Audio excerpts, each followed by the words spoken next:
তালা দিয়েছেন আপনারা অঙ্গনওয়াড়ি সেন্টার? এই তো আমাদের মন মতো হয়েছে না, তার লিগে আমরা তালা দিছি। আমিও অঙ্গনওয়াড়ি ইন্টারভিউ ক্যান্ডিডেট আসলাম, এটা আইয়ে পঞ্চায়েত রুতে, পঞ্চায়েত জানে না, কেউ জানে না কিভাবে এটা হইয়া যাবে।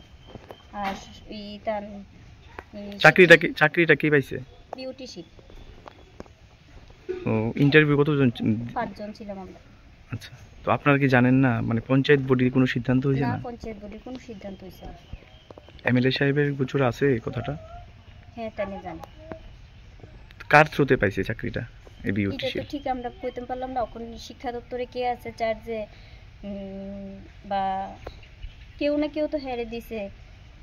আপনারা এখন কি চাইতেছেন? আমরা এখন চাইতেছি যে এটা সুষ্ঠুভাবে বিবেচনা করতে। হ্যাঁ, হাজব্যান্ডও চাকরি করে, হেও চাকরি করে, তো একই ফ্যামিলি যে চলতে পারে তারই চাকরি দেওয়া। আর যে ভাত খাইতে ভাত পায় না, টাকার অভাবে পোলাপান পড়াইতে পারে না, হে না পাইয়া যে চলতে পারে তারে দেওয়া হয়েছে। এটা আমরা সুষ্ঠু বিচার চাইতেছি।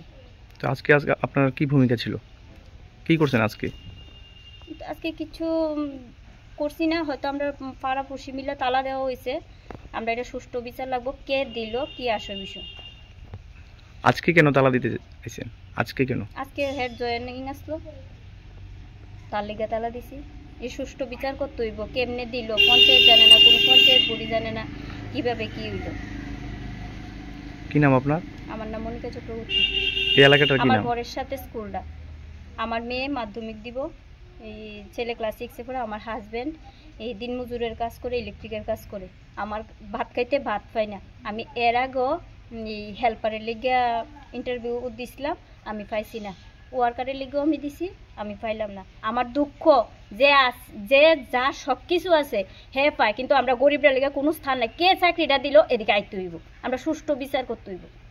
তাই না আমাদের ঘরে আইটা দেখতে হইব যে কে কিভাবে চলে, কি আসবে বিষয়। আমরা গরিব মানুষ, আমরা আদি একটু উপকারের লিগে, তো উপকারের জায়গা যদি অপকার হয় তাহলে আমরা কি করে কেমনে চলব? এই এলাকাটার কি নাম? খোয়ারিয়া। কত নম্বর ওয়ার্ড? 2 নম্বর ওয়ার্ড।